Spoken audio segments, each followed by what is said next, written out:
Hey everyone, thanks for joining me. We are at the end of Preptober and we are getting ready to do an epic writing challenge. And the last thing we gotta do is we are gonna talk about character arc and subplots.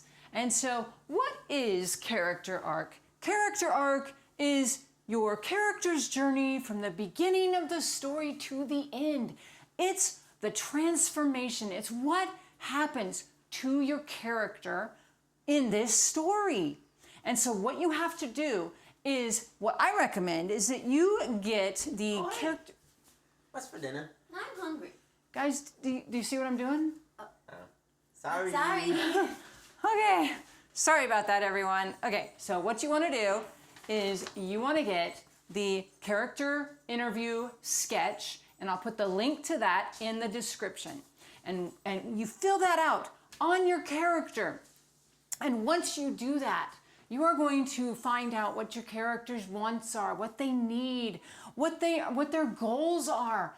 But I'm going to tell you a secret. The secret is defining what your character's worst life experience is. And when you define your character's worst life experience, there is absolute gold in that, because that can help you define your character's motivation and what they're afraid of.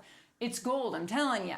So make sure you do that. And once you do that, tip number 2 on character arc is think about what kind of character arc you want for your character in this story. There's a flat character arc where your character doesn't change from beginning to end, but the world around them changes. There's a positive character arc where your character starts out at a negative place and ends the story in a positive place. And the opposite of that, which is a negative character arc, where your character starts out in a good place and they ends up in a negative place. What kind of character arc do you want for your protagonist, for your antagonist? You can even do it on your sub-characters, your side characters. That's all about character arc. The next thing we're going to talk about is subplots. Now, we just got interrupted, and that is like a subplot. A subplot is what happens around the main storyline. And that's really important to help just think ahead about your subplots. What do you want to happen in your story? I have 3 tips for you about subplots. The first one is that subplots have a purpose in your story. They add depth and they add complexity. But you don't want to have too many subplots, because if you have too many subplots, that can confuse your reader. So how many subplots are too many? That's a really good question, and I know you were thinking it. Well, the average story has between 2 and 3 subplots in the story. Now, that doesn't mean that you can't have more or less, but that's the average. So this is tip number 2. Your subplots need to interact with the main storyline. And just like this video got interrupted with a subplot of what's for dinner, my stomach's hungry, I interacted with the subplot and then I moved back into the main storyline. And that's what your subplot should do.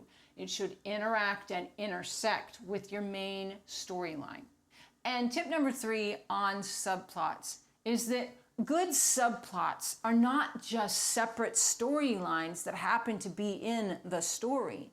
Good subplots intersect with the main storyline. For example, I want to know what's for dinner too, because I'm hungry too. And that's a good subplot example. What you want to do to finish up this Preptober strong and be ready for this writing challenge is you are going to review everything that you've done in this month. All of the prep work that you've done, you're going to review it and make any changes that you want to make and get it settled and be ready to write next month. I look forward to writing and taking on this challenge with you. And if you want more information about subplots, check out this video.